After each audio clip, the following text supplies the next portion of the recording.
भारत पहलगाम वाक़े के सबूत देने में नाकाम रहा। पाकिस्तान को पहलगाम वाक़े से जोड़ने की साजिश की जा रही है। पाकिस्तान हमले की तहकीकात में मुकम्मल ताउन करेगा।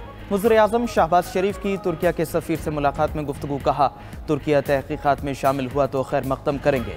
पहलगाम वाक़े के बाद भारतीय इश्तियाल अंगेजियों के बावजूद पाकिस्तान का रद्द-ए-अमल जिम्मेदाराना रहा। भारत चाहता है पाकिस्तान इंसदाद दहशतगर्दी की कोशिशों से तवज्जो हटा दे। पाकिस्तान की तवज्जो इस वक्त इक़्तिसादी बहाली और तरक्की पर मरकूज़ है। तुर्किया का पाकिस्तान की हिमायत करना गहरे बरादराना ताल्लुकात का आकाश है। इस मौके पर तुर्क सफ़ीर ने कहा कि तुर्किया पाकिस्तान के मौक़िफ़ का हामी है। तुर्क सफ़ीर ने पाकिस्तान के साथ मुकम्मल यकजहती का इजहार किया। पाकिस्तान का अब्दाली मिसाइल सिस्टम का कामयाब तजर्बा। अब्दाली मिसाइल सिस्टम के कामयाब तजर्बे से दुश्मन पर खौफ तारी। अब्दाली मिसाइल 450 किलोमीटर तक हदफ को निशाना बना सकता है। ISPR के मुताबिक अब्दाली ज़मीन से ज़मीन तक मार करने वाला मिसाइल है। अब्दाली मिसाइल जदीद नेविगेशन सिस्टम से लेस है। मिसाइल सिस्टम दुश्मन को चकमा देने की सलाहियत रखता है। ISPR के मुताबिक मिसाइल तजर्बा इंडस मश्क का हिस्सा है। तजर्बे का मकसद फौज की ऑपरेशनल तैयारियों और तकनीकी पहलुओं को जांचना था। सदर मुमलिकत आसिफ अली जरदारी और वज़ीर-ए-आज़म शहबाज शरीफ की कामयाब तजर्बे पर कौम और साइंसदानों को मुबारकबाद। स्ट्रेटेजिक फोर्सेस की ऑपरेशनल तैयारी और तकनीकी महारत पर मुकम्मल एतमाद का इजहार। Chairman joint chief of staff committee और सर्विसेज चीफ्स ने भी कामयाब मिसाइल तजर्बे पर इंजीनियर्स और साइंसदानों को मुबारकबाद पेश की।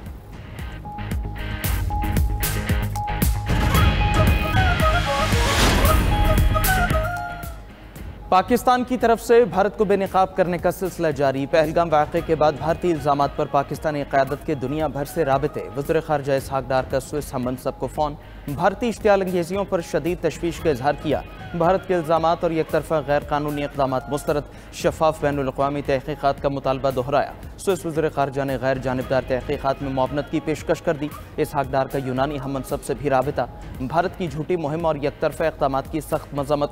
कहा, पाकिस्तान ख़ित्ते में अमन व इस्तेहकाम के लिए पुरज़्म है। अपनी खुद मुख्तारी और कौमी मफादात के तहफ़्फ़ुज़ पर कोई समझौता नहीं होगा।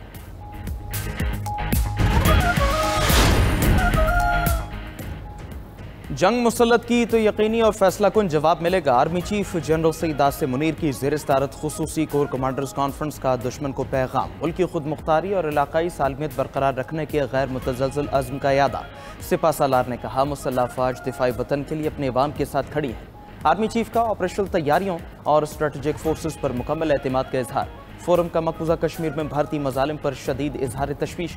कहा, पहलगाम वाक़े के बाद बेगुनाह कश्मीरियों को निशाना बनाया जा रहा है। भारत अंदरूनी मसाइल को बैरूनी रंग देता है और एकतरफा चालों से स्टेटस को तब्दील करने की कोशिश करता है। भारतीय कोशिशों को कौमी अज़्म और वाज़ेह इक़दामात से शिकस्त दी जाएगी।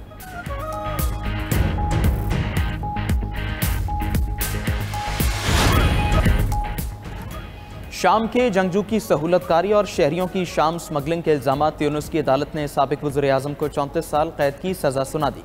अली लारे 2013 से 2014 तक यूनुस के वज़ीर-ए-आज़म रहे। 2022 से हिरासत में है।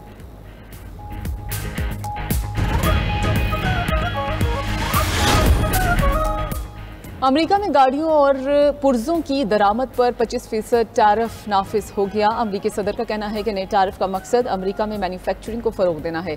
सनती माहिरीन का कहना है कि कोई भी गाड़ी मुकम्मल तौर पर अमेरिका में नहीं बनती। पुर्जों पर टैरिफ से गाड़ियों की कीमत में इजाफा होगा।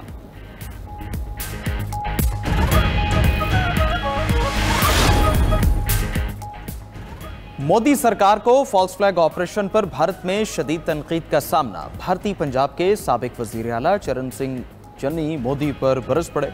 सरदार चरण सिंह चन्नी ने कहा, आज तक बालाकोट सर्जिकल स्ट्राइक का कोई सबूत नहीं मिला। पाकिस्तान में कहाँ हमले हुए, कितने लोग मारे गए, अगर हमारे मुल्क में बम गिरे तो हमें पता नहीं चलेगा। 2019 में कोई हमला नहीं हुआ, कहीं भी कुछ नहीं हुआ था। साबिक भारतीय वजीर सैफुद्दीन सोज ने पाकिस्तान का पानी रोकने के भारतीय दावों का पोल खोल दिया। कहा, पाकिस्तान का पानी मोड़ने की कोशिश की तो पंजाब और जम्मू कश्मीर डूब जाएंगे। बैनुल-अक़वामी बरादरी भी सूरत हाल को बारीक बीनी से देख रही है।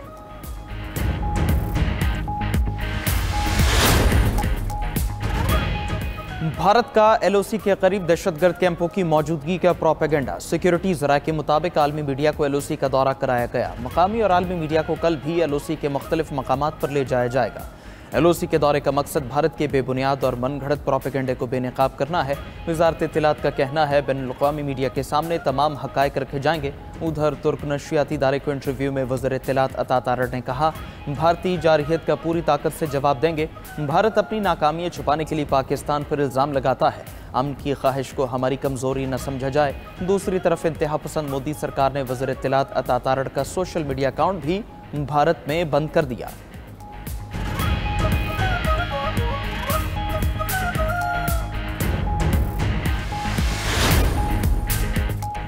भारत ने हमला किया तो भरपूर जवाब देंगे। भारत ने हमला किया तो न्यूक्लियर प्रोग्राम से जवाब देंगे। अपोजिशन लीडर उमर अयूब की लाहौर में मीडिया से गुफ्तगू, कहा मुसल्लह अफवाज दिफाए वतन के लिए तैयार हैं। फैसलाबाद में मीडिया से गुफ्तगू में सेनेटर सैयद मुशाहिद हुसैन ने कहा कि भारत ने पहले पुलवामा का ड्रामा रचाया और अब पहलगाम का। दुनिया भर की मीडिया ने भारत का मौक़िफ़ मुस्तरद कर दिया। कामयाब खारजा पॉलिसी की बदौलत चीन ने पाकिस्तान का साथ देने का ऐलान किया। हुर्रियत रहनुमा मिसाल मलिक बोली, पहलगाम फॉल्स फ्लैग की यार्ड में कश्मीरियों को टारगेट किया जा रहा है।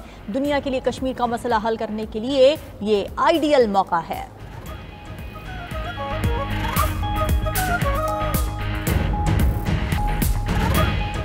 भारत ने पाकिस्तान से गुजरने वाली अफगान तिजारत पर पाबंदी लगा दी। पाकिस्तान से बराह रास्त या बिल वास्ता तमाम माल की दरामद पर पाबंदी आई। भारतीय मीडिया के मुताबिक पाकिस्तानी बहरी जहाज़ों को भारतीय बंदरगाहों पर लंगर अंदाज होने से रोक दिया गया। अब पाकिस्तान के रास्ते किसी भी सामान की भारत मुंतकली मुमकिन नहीं होगी। पाकिस्तान ने वाहगा बॉर्डर से होने वाली दो तरफा तिजारत बंद कर रखी है।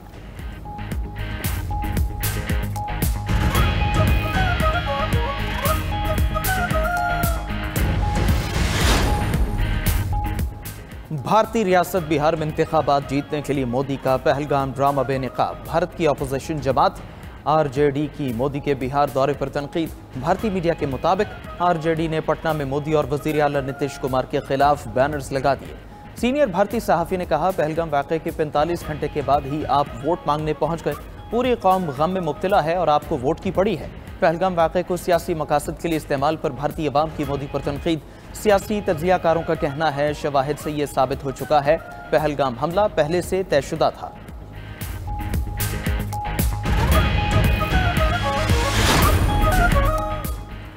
पहलगाम वाक़े की आड़ में कश्मीरियों पर जुल्म के पहाड़ तोड़ दिए गए। भारतीय फौज और इंतहा पसंद हिंदुओं की मुसलमानों के खिलाफ कार्रवाइयाँ तेज।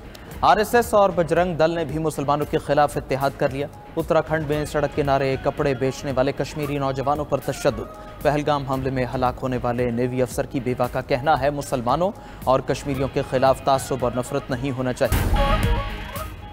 मोदी सरकार और भारतीय मीडिया की पाकिस्तान के खिलाफ फाइनेंशियल स्ट्राइक की कोशिश नाकाम। भारतीय हुकूमत ने IMF में पाकिस्तान का मालियाती पैकेज मौखर करने का मुतालबा किया।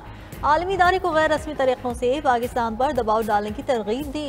IMF हुकाम ने भारत का मुतालबा तस्लीम करने से इनकार कर दिया। मोदी सरकार को जवाब दिया कि पाक भारत तनाज़ात में IMF को मुलविस नहीं किया जा सकता।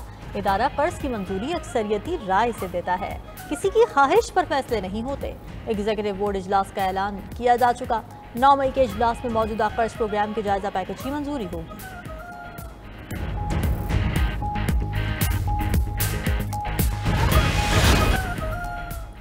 जनूबी सूडान के कस्बे पर बमबारी, 7 अफराद हलाक, 20 जख्मी हो गए।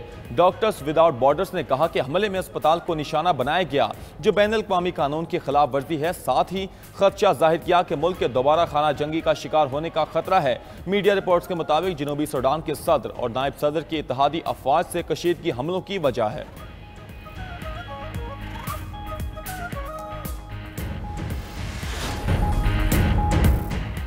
यमन के वज़ीर आज़म अहमद बिन मुबारक मुस्ताफ़ी हो गए। यमन के वज़ीर आज़म ने इस्तीफ़े की वजह इख्तियार ना होना करार दिया। अरब मीडिया के मुताबिक वज़ीर आज़म यमन ने आईनी मामलात में मुदाखलत और हुकूमती उमूर चलाने में दरपेश मुश्किलात फैसले की बुनियाद करार दी। उनका कहना है कि मुआशी चैलेंजेस और सियासी तक़सीम ने मौसर अंदाज में काम जारी रखना नामुमकिन बना दिया है।